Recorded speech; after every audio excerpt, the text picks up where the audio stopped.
Consider, if you will, the profound constitutional rebuke delivered to Donald Trump by the Supreme Court just moments before the Christmas holiday. The headlines have circulated, but the jurors' credential significance warrants a closer examination.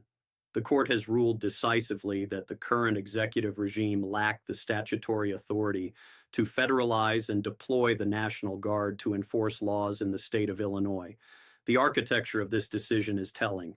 It was a 6-2-3 ruling. One found Justices Alito, Thomas, and Gorsuch in dissent.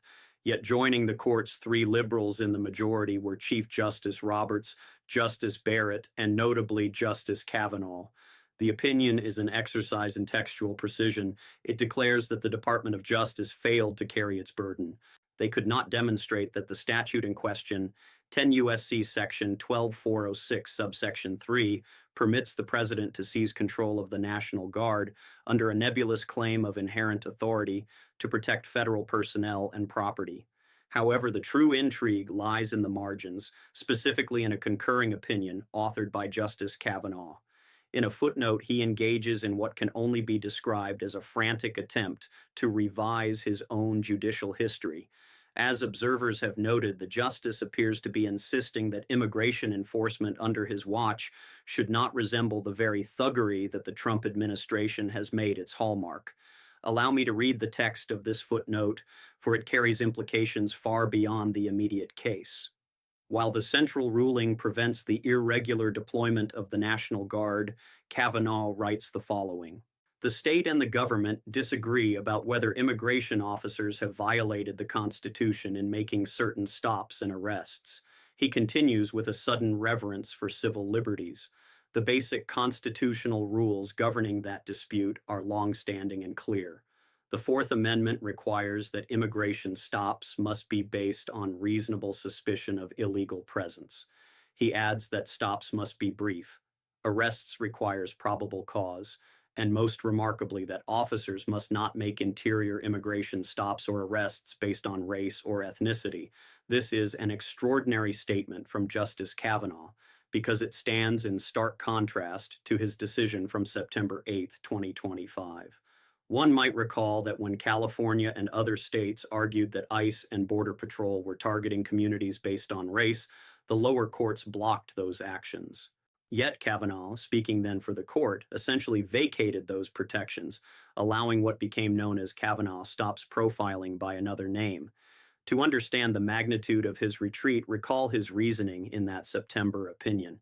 He argued that reasonable suspicion depends on the totality of circumstances. He explicitly listed those circumstances: a high number of illegal immigrants in Los Angeles, their tendency to gather in certain locations for work, and their employment in industries such as landscaping, agriculture, and construction, jobs that do not require paperwork. He even cited the fact that many in the area are from Mexico or Central America and speak little English. He took the demographics of a majority-minority state and the realities of the labor market and twisted them into a license for the executive to target individuals based on who they are and where they work. Yet now, in this holiday decision tucked away in a footnote, he pivots. He joins the majority to say there must be a fact-based analysis of whether the National Guard constitutes regular forces. He concedes the Trump regime's actions in Illinois would be unlawful. He attempts, it seems, to distance himself from the very machinery of profiling he once helped assemble. One might surmise that Justice Kavanaugh, perhaps in the spirit of the season, decided he no longer wished to play the role of the jurisprudential villain. The lengthy footnote we examined is appended to a decision where he agrees with the court's majority on a crucial statutory point that the term regular forces encompasses the military. It is a conclusion he seemingly plucked from a single amicus brief, yet it allowed him to pivot. His concurrence reads almost as a plea for absolution. He insists upon his benign intent, yet the record is obstinate.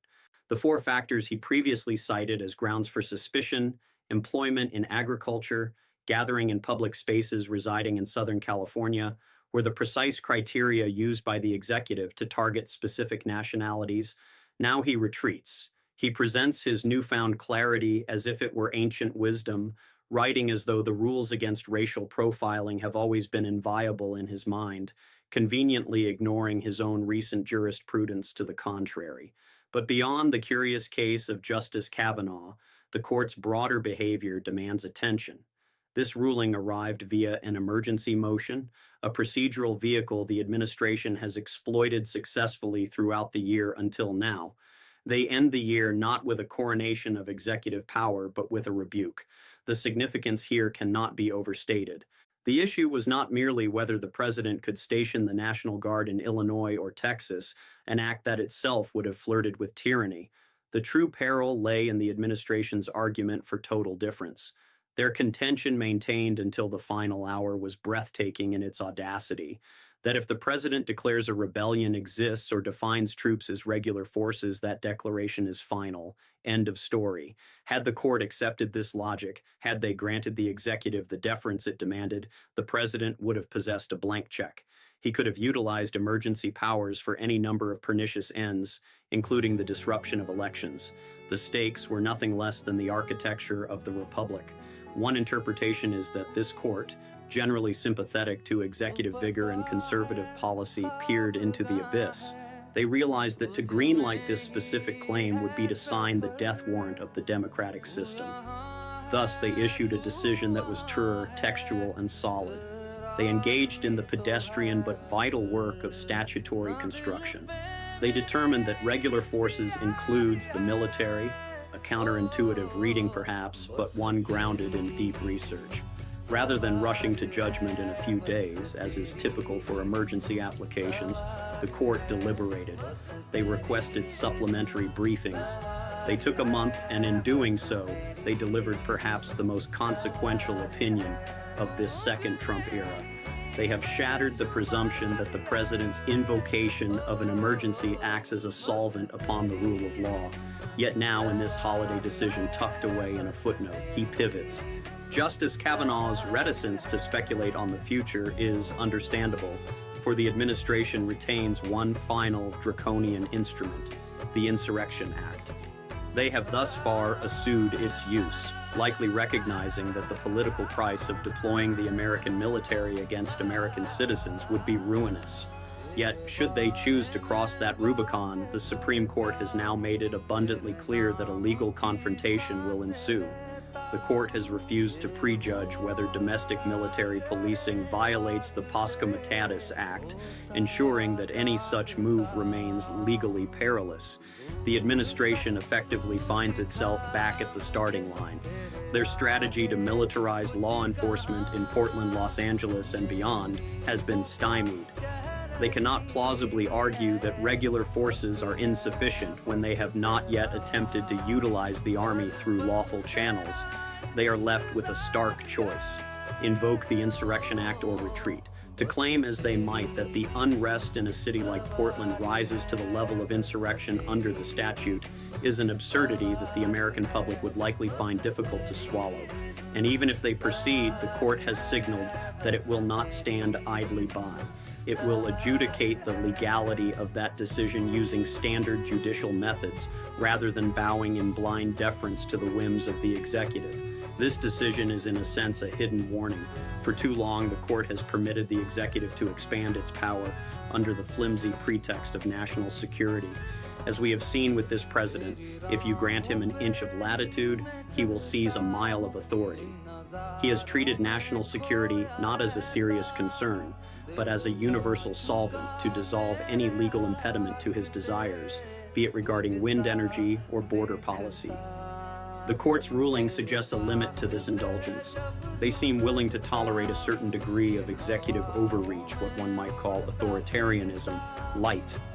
But they have drawn a line in the sand against the full dissolution of the constitutional order. They will not permit the transition to a fully authoritarian state. The Constitution is not a suicide pact, but neither is it a permission slip for tyranny. The most salutary aspect of this decision is the judiciary's reassertion of its own prerogative. It is the court, not the president, that will decide whether an insurrection exists. It is the court that will define the meaning of regular forces. This restoration of checks and balances is the holiday miracle the Republic required. If you value this kind of rigorous analysis, I invite you to subscribe to this channel and support independent journalism. Join us as a member to ensure we can continue to scrutinize the exercise of power and defend the principles of our democracy. Thank you for watching. Yet now, in this holiday decision tucked away in a footnote, he pivots.